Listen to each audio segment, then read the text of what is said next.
So this year I've really got into the Olympics, which is pretty unusual for me, but I feel like the Olympics are like a really interesting sociological experiment. Like, to me, it's really interesting how humans have perfected like one skill to like a crazy degree. For example, who can do like the best like triple backflip handstand twist spring whilst eating a chicken wing.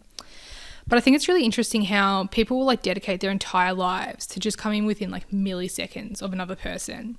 I'm not hanging shit on that. I think it's actually really inspiring, like how hard they work. But a lot of the events, I mean, they make sense. They're like a natural evolution of like human competition, like who can run the fastest, who can jump the highest. And I think sometimes we lose context of just like how much of an achievement some of these numbers are. Like some of the women were jumping like 2 meters in the high jump. Like that's high enough to jump a fence if you're running from the cops. And like some of the men could jump like 8 meters in long jump. Like that's far enough to jump a river if you're running from your ex. But some of the sports, I have like no idea where the fuck they originated from and like who the fuck even does them. Like steeplechase, pole vault, water polo, and palindrome cycling. Like where the fuck does one find a palindrome? Some of these sports, I'm convinced that they started as backyard Olympics. Like artistic gymnastics is who can dance with a hula hoop the best.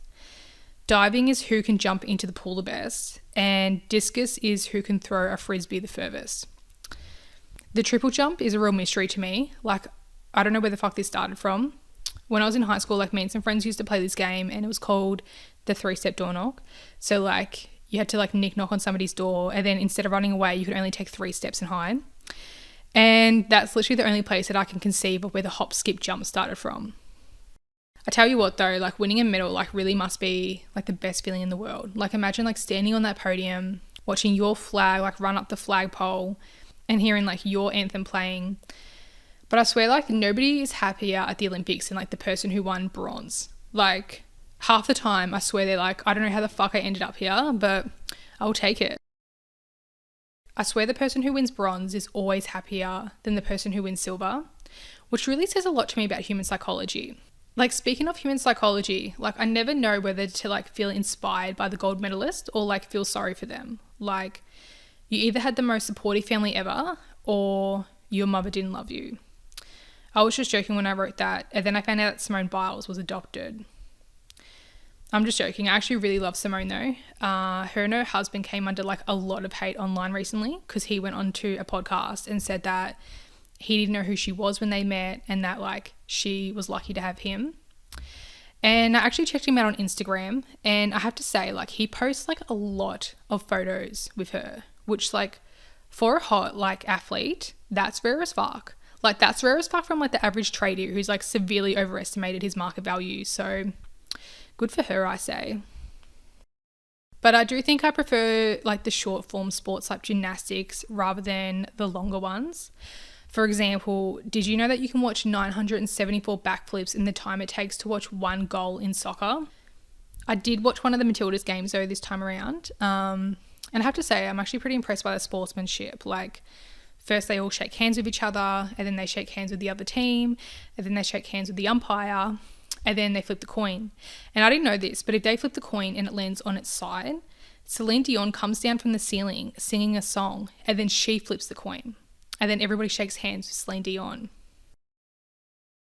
But I really like that the Olympics are in France this year. I went to France when I was 15. I'm not going anywhere with that. Just wanted to brag. But they set up a lot of the scenes and the events like around the Eiffel Tower. And I thought that was really pretty. A lot of people had a real problem with the opening ceremony this year, and I have to be honest with you, like it really made me uncomfortable as well. Like, bitch, are you really telling me that that's the best drag that France has to offer? If I see French drag on the main stage, I want to see the Nikki doll, not some fucking Smurf wrapped in Christmas decorations. Where was the fucking padding? But seriously, I actually Googled it and it turns out the Nikki doll was there. She was just centre left, but she should have been centre instead of sloppy Smurf who had one too many Baileys on the holidays. But the biggest monstrosity about the opening ceremony was, as always, the Australian team uniforms. Like, do you know how many amazing Australian designers we have? 2. Pick one. Or if you can't afford them, I'll do it. Don't be getting Darren from the fucking forklift to design the outfits. What the fuck was that? I will say though, I did like the actual outfits that the athletes wore while they were performing. I think they did a really good job at like incorporating like Indigenous art onto it. But I have to say, I just love Australia's attitude towards Indigenous. It's like, we really don't give a fuck about you until we have an international event and need to borrow some culture. But watching the Olympics, it really was inspiring. Like, it made me want to start stretching. Like, I didn't actually start stretching, but it made me want to. But it really made me wonder, like, what sport I would do if I was in the Olympics. And yeah, I don't know, like I could see myself like being a goalie maybe, or synchronized swimming even. I used to do karate, and one time I was doing a grading, which is when you go from one belt to the next. And these events are like open to the public. And at the end of my grading, like a complete stranger came up to me and he was just like, hey, I feel like you'd be really good at fencing. Like, have you ever considered doing fencing? And at the time I was like, that is so fucking random. But then I thought about it and I'm like, it makes sense. I mean, I have white privilege and I went to a private school. But I think I would be in a pentathlon because I have no idea what I'm doing with my life. Like, I'm a bit of an all-rounder. Like, one week I'm a journalist, the next I'm a scientist, then I'm a podcaster, and now apparently I'm a comedian. I feel like pentathlon is just another word for a jack of all trades and a master of none. And I can relate to that. And the pentathlon has fencing. Speaking of fencing, I found myself really attracted to a lot of the athletes, like obviously. But I noticed that there were men from some events that no matter how hard I tried, I just like could not find myself attracted to them. And this included the men from fencing, because I'm not a lesbian, the men from skateboarding, because I'm not a pedophile, and the men from sailing, because I'm not that white. It was nice to see the women skateboarding, and by women I mean 11-year-olds. I googled why they were all children, and the top comment on Reddit was, when female skateboarders turn 20, they form a cocoon and emerge as butterflies. So there you go, they're in their rebirthing era. It was nice to see Tony Hawk opening the men's skateboarding, and I can't help but wonder like why he wasn't performing.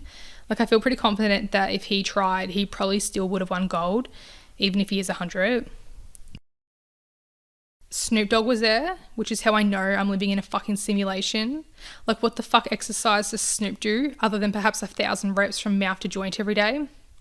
But I did see him in the crowd at a lot of the events, including the women's versus women's gymnastics, the men's versus men's skateboarding, the women's versus men's boxing. I'm just joking. But really, how wild was that? I feel like the lesson that we can all learn from that is like not to have opinions on shit that we literally know nothing about. But I will say it was really heartwarming to see like all these men like come to the defense of women. And I was reading the comments on Facebook and I came across one that said, where the fuck are y'all when your friends are beating their wives? Like, do y'all love women or do y'all just hate trans people? But hey, we'll take it. I mean, we'll take all the allies that we can get. Next, let's work on the lack of funding into female health issues, or the 1.5 women who are murdered every week with domestic violence. It's 1.5 because sometimes they only kill the top half of her. I'm just joking. But seriously, I really am all for fairness in sports, which is why I think the discussion shouldn't just be around different categories for men and women.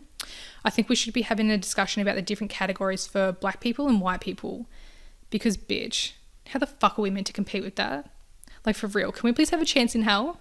I'm just joking. But if you're offended, wow, I'm officially a comedian.